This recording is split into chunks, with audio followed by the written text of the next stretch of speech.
Hang on, I'm swinging by the shop real quick to grab some tools that I forgot. The turbo feed is like a T45 or T50 or something. So here we go. I also gotta grab some Release Ultra concentrate. That's the amazing all surface cleaner that I show you guys every so often. I use it on everything at the shop, at my house. It's made in Wisconsin, and by far the best way to buy this is the concentrate. So 1 gallon of the concentrate will make about 80 32-ounce bottles for only around $1 each. So you can keep refilling this at $1 each. That's by far the best deal in all surface cleaners ever, and the stuff simply just works. Check out the nasty fender liner on my Camaro. Spray it down, a little brush action here. Give it a wipe, let it dry, and we went from this to this in just a few seconds. Release has been my go-to for cleaning up car parts in the shop. And if you spray it on and let it sit for about a minute, it pretty much does all the work for you. And we just wipe it away with just a little wipe. There you go. Nasty oily mess on your table, release it.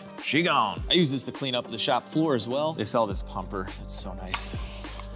Look at that. Degreased, not slippery, and clean. It's safe on everything too. Aluminum, paint, glass, rubber. You can even use it on your airplane. The uses for Release are seriously endless. At the house, I use this to clean up my nasty grill. You can use it on your kitchen cabinets. You can use it on your oven. Your wife will absolutely love this stuff. I mean, how often can you buy something that's good for your car and your shop and that your wife likes? You guys can bond over Release, and you really can't say that with a $10,000 credit card bill for a turbo kit that you just bought. She might not like that. Or maybe she does, I don't know. I've been using Release for over a year now. I get emails from you guys saying how well this works and how happy you are to buy something that's made right here in the USA. So check them out. There's gonna be a link down below.